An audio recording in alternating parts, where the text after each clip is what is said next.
All right, hi everybody, welcome back. I'm Dorothy. I'm a professional astrologer.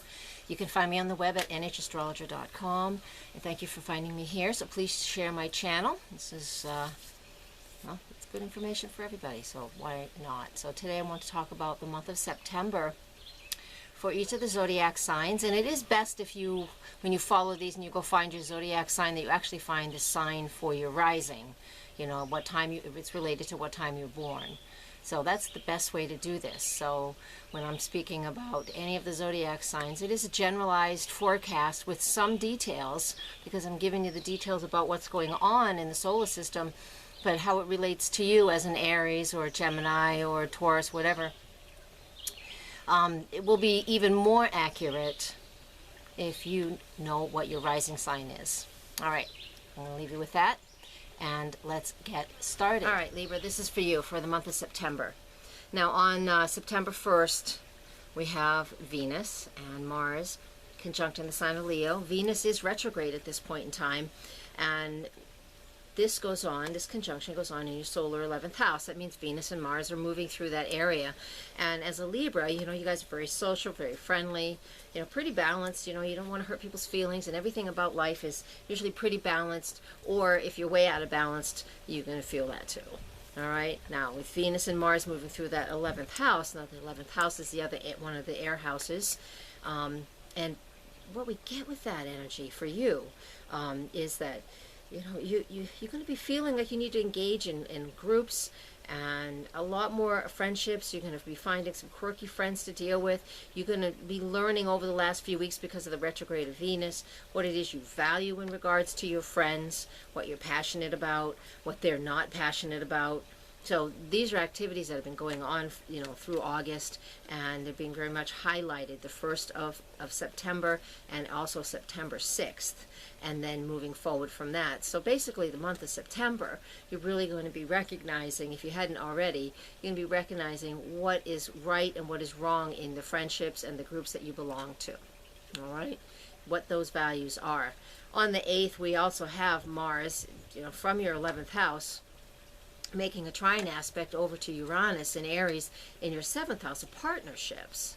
So Uranus and Aries in the 7th house of partnerships, well, your one-to-one relationships have got to be different and unique. Uranus takes a few years to move through each zodiac sign.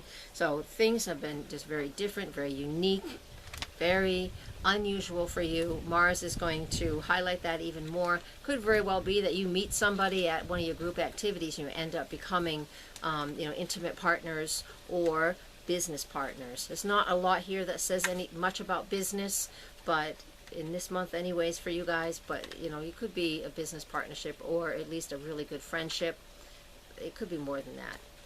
I guess you'll have to wait and see.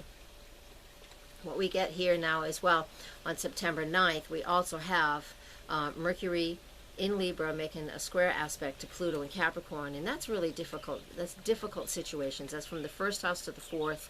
It just means there's something serious going on at home that you just need a conversation about. It could be simple but serious. I mean, it doesn't mean it's the end of the world. It just means something serious that it needs to come up. When there's a square aspect with the communication planet of Mercury to Pluto, you know, there's challenges to say what needs to be said and challenges to make the changes that need to be made. So September 9th is be a little tough for that, but it's going to be that way for everybody. This Mercury is slowing down to go retrograde, and it will be retrograde on September 17th at 15 degrees of Libra. So halfway through Libra, it'll go retrograde. 2:09 p.m. on September 17th. Again, this goes on in your solar 1st house, so you might have a very difficult time communicating what it is that you want to communicate to the world. All right, you just need to slow down. We all need to slow down during retrogrades. Mercury has been retrograde in all 3 of the air signs now this year, which just means we needed to reevaluate, rethink, think things through. And for you, since this final retrograde for the year of Mercury is in your solar 1st house, you know, you need to ask yourself what it is. What are you putting out to the world? What are you communicating out to the world? Is it really what you want to do? And over the next few weeks, while Mercury is retrograde through September into October, you'll have opportunities just to reconsider what that is for yourself, all right? Okay. The same day on the 17th, Saturn finally moves back into the sign of Sagittarius. So those of you who are Sag, I know I'm talking to Libras, but with Libra rising, because some people have Libra rising and are a Sagittarius. The Sagittarius folks out there are having a Saturn return, so the Saturn in Sag, whatever's leaving your life over the next year or two, you know, just let it go. And what remains is the stability that we look for. Saturn is the Lord of Karma, so if you work hard, just work. You know, you do your duty, you do your work, you don't cheat, you don't cut corners, just do the work you're supposed to do, whatever that is for you. This is my work, I love it. So do whatever you need to do, and you create good karma. So remember, the Lord of Karma is not always handing out bad crap. He's here to help us feel safe, secure, strong, and like, you know, we've really accomplished something. And that's what Saturn is all about. Moving on to the fall equinox on September 23rd, and that is at 4:21 a.m. Again, this is in the sign of Libra. That's what the equinox is, equal. Libra is all about fair and balance. Your first house, your sign, always your sign. And so what do you do with this? You know, it's in your first house, so make sure you're being fair, make sure your life is balanced in all aspects. On the 24th of September and also the 25th, depending on where you live, Pluto is stationary and finally moves direct after months and months of retrograde motion in your fourth house. So once Pluto really starts picking up some speed, it's going to take a little while, but once it starts moving, because it only moves about a degree and a half, 2 degrees a year.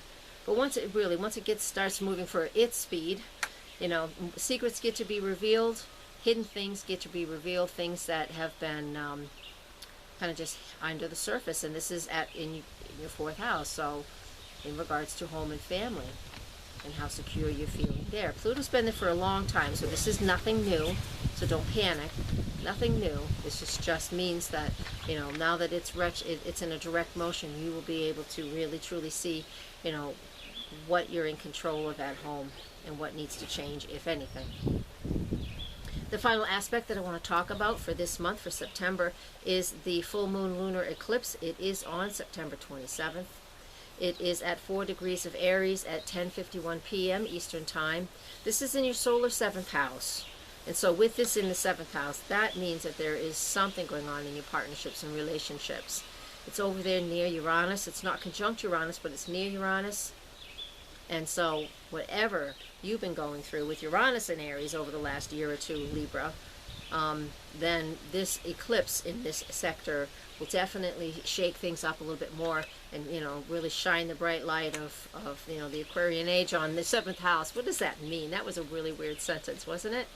It basically means that there are some very unique and different ways that you're going to express, you know, your love or your partnership. You know, express what you want within the partnerships and the relationships. It's all about being very unique and very different. I will create a separate video for this and for the new moon eclipse. So come back when we get closer to that time period and you can watch it. But just know all the information then and this information now for this eclipse. It's in your partnership sector. So your relationships and your partnerships. And the people you're aware of that you have conflicts with even. That's that 7th house too. All right, called open enemies. Yes, I know, huh? All right, I know that was a lot. I talk fast. You can listen a couple times if you like. I don't mind. Please share this channel with others. That just keeps us all going. Donate if you like. That would be wonderful to me. I do all of this for free, but you can email me through my website. I will be away till August 7th, and I'll email you when I get back or through my phone, so I don't expect quick responses. Between July 27th and August 7th, but I'll get back to you after that. And you can schedule your own appointments through the booked in option that is on my website. Thank you very much. Please share once again. And with gratitude and love. Blessed be. And namaste.